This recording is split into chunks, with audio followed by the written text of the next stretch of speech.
Hello everyone, welcome to अपनी university. सबसे पहले तो आप सभी को प्यार भरा नमस्कार, गुड इवनिंग एवरीवन। उम्मीद करता हूं कि आप सब लोग अच्छे होंगे और आपकी स्टडीज़ भी अच्छी चल रही होंगी। आज दोस्तों ज्योतिबा फुले की जन्म दिवस है और उनकी जयंती पर आज हम इस सेशन को कंडक्ट करेंगे। एक विशेष सेशन है, आपका स्पेशल सेशन है। और आज के सेशन में जो महान समाज सुधारक हैं महात्मा ज्योतिबा फुले, ये एक महान दार्शनिक भी हैं, लेखक भी हैं, समाज सुधारक भी हैं और इन्होंने बहुत सारी सामाजिक कुरीतियों के खिलाफ आवाज़ उठाई थी। हम आधुनिक भारत के निर्माता के रूप में भी इनको देख सकते हैं कि बहुत सारी सामाजिक बुराइयों को उखाड़ फेंकने में इनका हाथ था। तो आज हम पढ़ने वाले हैं महात्मा ज्योतिबा फुले के बारे में। संक्षेप में पढ़ेंगे, एग्जाम के पॉइंट ऑफ व्यू से क्या क्या इंपॉर्टेंट फैक्ट्स हमारे हो सकते हैं उनको आज हम देखने वाले हैं। बहुत छोटा सा सेशन रहेगा 5 से 7 मिनट का, जिसमें इंपॉर्टेंट परीक्षा उपयोगी जितने भी तथ्य हैं उनको आज के सेशन में देखने वाले हैं कि कौन कौन की इनकी प्रकाशन है, बुक्स कौन सी है, इनके जो सत्य शोधक समाज इन्होंने स्थापित किया, कब किया, ठीक है, इन्होंने कौन कौन से स्कूल्स खोले, कौन से डिपार्टमेंट पे इन्होंने काम किया, ये सारी चीज़ें हैं जो आज के सेशन में हम देखने वाले हैं। तो शुरू करते हैं आज का सेशन महान समाज सुधारक महात्मा ज्योतिबा फुले के द्वारा। तो शुरू करते हैं। सबसे पहले तो बात करें, ये मेरा एक ब्रीफ इंट्रोडक्शन है। नेट JRF अचीव अपना टेलीग्राम चैनल है और अगर आपने अपनी यूनिवर्सिटी का ऐप डाउनलोड नहीं किया तो सबसे पहले डाउनलोड कीजिए, क्योंकि यहाँ पर आपको मिलेंगे मेरे सारे के सारे कोर्सेज। पेपर 1 और पेपर 2 हिस्ट्री का चाणक्य बैच अभी चल रहा है, तो चाणक्य बैच को आप ज्वाइन कर सकते हैं, जिसमें कंप्लीट कोर्स आपको करवाया जाएगा। हिंदी इंग्लिश मीडियम में दोनों में आपकी क्लासेस रहेंगी और लाइव क्लासेस आपकी रहेंगी यहाँ पर। चलिए जी, तो शुरू करते हैं। सबसे पहले तो इनका पूरा नाम जो था, हम बात करते हैं ज्योतिबा फुले की, तो इनका जो पूरा नाम था वो था ज्योतिराव गोविंदराव फुले। ज्योतिराव गोविंदराव फुले, और ये माली जाति से बिलोंग करते थे। माली जाति वो होती है जो जनरली फल सब्जियां उगाती है ना। इनके कारण ही इनके आगे फुले नाम है वो जुड़ गया था बेसिकली। इनका जो जन्म स्थान है दोस्तों वो है आपका पुणे, सतारा में इनका जन्म हुआ था बेसिकली, महाराष्ट्र में, ठीक है। 11 अप्रैल 1827 को, यानी कि आज इनका जन्म दिवस है। मृत्यु जो होती है वो इनकी होती है 28 नवंबर 1890 में। और इनकी पत्नी का नाम था वो था सावित्रीबाई फुले, जो कि एक महान समाज सुधारक रही है। गर्ल्स एजुकेशन में इन्होंने बहुत सारा काम किया है और ऐसा मानते हैं कि प्रथम जो शिक्षक रही है ना, जो पहली जो टीचर थी भारत की, वो ज्योतिबा फुले ही थी बेसिकली। सावित्रीबाई फुले थी, नॉट ज्योतिबा फुले, सावित्रीबाई फुले थी पहली शिक्षक, टीचर्स, महिला शिक्षक। इन्होंने कहाँ कहाँ काम किया, हम बात करते हैं। समाज सेवा के लिए काम किया, दार्शनिक ये थे, ठीक है। दलित और स्त्री शिक्षा के लिए प्रथम हितैषी के रूप में इनको जाना जाता है। अब इनके बारे में डिटेल से हम डिस्कस करते हैं। तो सबसे पहले हमने बात किया कि इनका जो जन्म था, ज्योतिराव फुले का जो जन्म था वो आपका 11 अप्रैल 1827 को हुआ और ये माली जाति से बिलोंग करते थे। अगर हम इनकी शिक्षा की बात करें तो 1841 में इनकी शिक्षा है, दाखिला इनका स्कॉटिश मिशनरी हाई स्कूल में हुआ, जहां उन्होंने अपनी शिक्षा है वो पूरी की। पुणे से इन्होंने शिक्षा पूरी की। इनकी जो विचारधारा है दोस्तों वो बेसिकली स्वतंत्रता, समतावाद और समाजवाद पर आधारित थी। इनकी जो आइडियोलॉजी थी वो किस पर आधारित थी? स्वतंत्रता, समाजवाद और समतावाद और समाजवाद।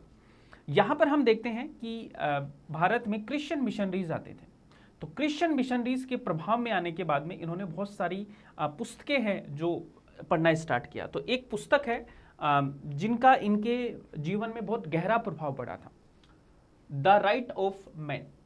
द राइट ऑफ मैन जो पुस्तक है दोस्तों, ये लिखी गई है थॉमस पेन के द्वारा ये लिखी गई है और इस पुस्तक से ये काफ़ी प्रभावित थे। इस पुस्तक को पढ़ने के बाद में इन्होंने समाज में सुधार करने की ठानी थी बेसिकली, ठीक है। और इस पुस्तक को पढ़ने के बाद में उनके मन में एक विचार घर करके गया था। उनका मानना था कि अगर हमें इस समाज को सुधारना है या हमें इस सामाजिक बुराइयों को बुरा करना है तो हमें दो चीज़ों को उत्थान करना पड़ेगा, ठीक है। एक तो हमें महिलाएं और एक जो निम्न वर्ग है, ठीक है। तो सामाजिक बुराइयों का मुकाबला करने का एकमात्र तरीका है महिलाओं और निम्न वर्ग के लोगों को शिक्षा प्रदान करना, कि जो डाउन ट्रोडन सोसाइटी है और जो वुमेन्स हैं उनको हमें शिक्षा प्रदान करनी पड़ेगी अगर हमें इस समाज से जो सामाजिक बुराइयां हैं उनका उन्मूलन करना है। तो इनकी पुस्तकों की बात करें कि कौन कौन सी पुस्तक हैं, इनकी प्रमुख पुस्तकों की बात करें तो एक तो है दोस्तों गुलामगिरी, और एक पुस्तक है इनकी सार्वजनिक सत्य धर्म, जो इनकी पुस्तक है आपकी सार्वजनिक सत्य धर्म, ठीक है। और एक है सत्य शोधक समाज और एक है दास्ता। ये इनकी क्या है, पुस्तकें हैं, मेन पुस्तक है। कौन कौन सी है? गुलामगिरी, सार्वजनिक सत्य धर्म, सत्य शोधक समाज और आपका दास्ता। ये इनकी मेन पुस्तकें हैं। और इनके प्रमुख प्रकाशनों की बात करें तो धर्म तीर्थ रतन यानी पुराणों का भांडाफोड़, एक ये है, एक इशारा, एक चेतावनी, और शिवाजी की जीवनी। और शिवाजी की जीवनी में इन्होंने शिवाजी को एक दलित राजा बताया है बेसिकली, ठीक है, एक शूद्र राजा है वो इन्होंने बताया है शिवाजी को। हम बात करें दोस्तों, इनका जो विवाह हुआ था वो बाल विवाह हुआ था। 13 साल की उम्र में लगभग इनकी शादी हो गई थी, ठीक है। सावित्रीबाई फुले से इनकी शादी हुई थी और सावित्रीबाई फुले को ये बहुत ही बराबर का दर्जा बेसिकली देते थे यहाँ पर, है ना। तो हम देखते हैं कि आगे चलकर इन्होंने बहुत सारे इंस्टीट्यूशन की भी स्थापना की। तो एक संगठन है जो कि काफ़ी ज़्यादा आपसे एग्जाम में पूछा जाता है, जो इनसे संबंधित है ना। वो संगठन का नाम है दोस्तों आपका सत्य शोधक समाज। तो सत्य शोधक समाज की जो स्थापना है वो बेसिकली करते हैं 1873 में। तो ये सवाल अक्सर पूछा जाता है कि ज्योतिबा फुले के द्वारा जो सत्य शोधक समाज है उसकी स्थापना कब की गई थी? तो 1873 में सत्य शोधक समाज की स्थापना की गई थी, है ना। और ये सत्य शोधक समाज इसलिए किया गया था कि जो महाराष्ट्र वाले एरिया में जो सामाजिक बुराइयां थी, है ना, उनका उन्मूलन करने के लिए इन्होंने इस समाज की स्थापना की थी, जिससे कि निम्न वर्ग को समान सामाजिक और आर्थिक लाभ है जो मिल सके। उसके बाद में हम बात करते हैं दोस्तों इन्होंने किस डिपार्टमेंट में काम किया। तो इन्होंने नगर पालिका परिषद के ये सदस्य थे और नगर पालिका के आयुक्त के रूप में इन्होंने काम किया था, ठीक है। और 1883 तक इस पद पर ये कार्यरत भी रहे थे। इनको हम महात्मा ज्योतिबा फुले क्यों बोलते हैं, महात्मा क्यों बोला जाता है? तो महात्मा का जो शीर्षक है वो विट्ठल राव कृष्ण जी वांडेकर के द्वारा इनको दिया गया था, जो कि एक समाज सुधारक थे महाराष्ट्र के। तो विट्ठल राव कृष्ण जी वांडेकर ने इनको 1888 में महात्मा की पदवी दी थी, बेसिकली उपाधि दी थी। अगर हम समाज सुधारक की बात करें दोस्तों, तो जैसा कि मैंने बताया कि इनकी चाइल्ड मैरिज हुई थी और ये अपनी वाइफ को बहुत सारी एजुकेशन इन्होंने दिलाई, वाइफ को पढ़ाया लिखाया। और इनकी वाइफ है जो पहली टीचर भी बनी, भारत की पहली महिला शिक्षिका भी बनी बेसिकली, है ना। तो 1848 में उन्होंने अपनी पत्नी को पढ़ाना लिखना सिखाया और बाद में दोस्तों दोनों ने मिलकर पहला गर्ल्स के लिए स्कूल खोला था। इस दंपति ने पुणे में लड़कियों के लिए पहला स्वदेशी रूप से संचालित स्कूल है जो इनके द्वारा ही खोला गया था बेसिकली।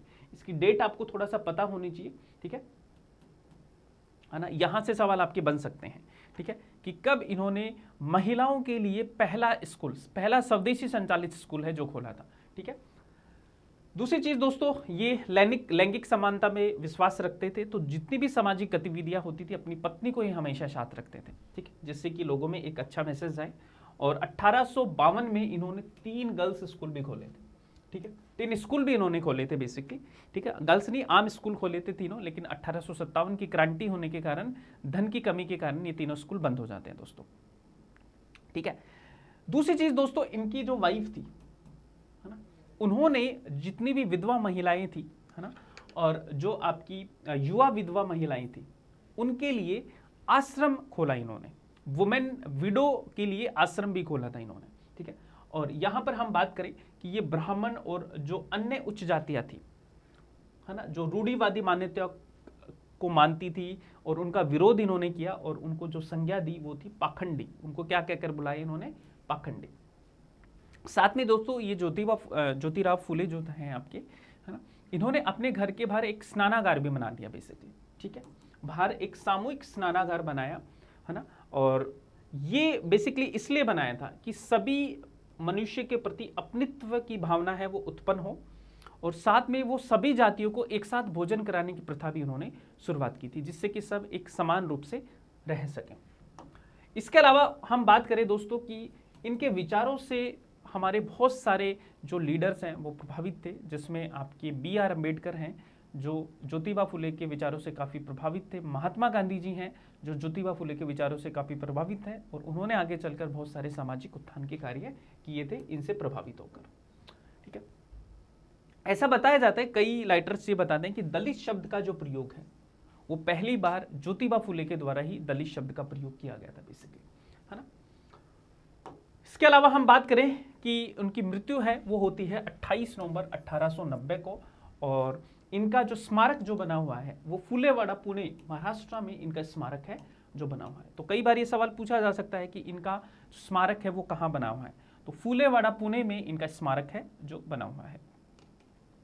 तो ये इंफॉर्मेशन है जो आपको याद रखनी है, और इस महान समाज सुधारक, दार्शनिक, लेखक, ठीक है, महिलाओं की शिक्षा और उनकी स्थिति में सुधार के लिए लड़ने वाले जो लोगों में इनका नाम आता है, ठीक है, और जो आज समाज में समानता हम देख पा रहे हैं उनमें कहीं ना कहीं ज्योतिबा फुले का भी बहुत बड़ा योगदान है ना। ज्योतिबा फुले और सावित्रीबाई फुले का भी बहुत बड़ा योगदान है। महिलाओं की शिक्षा जो ले पा रही हैं, है ना, जो दलित शिक्षा ले पा रहे हैं, निम्न वर्ग के लोग शिक्षा ले पा रहे हैं, उसमें ज्योतिबा फुले का काफ़ी बड़ा हाथ है।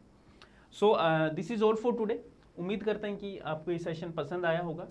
अगर पसंद आया तो एक बार आप सब लोग कमेंट करके ज़रूर बताना, और बाकी फिर हम मिलेंगे नेक्स्ट सेशन में। आज के लिए दोस्तों इतना ही है।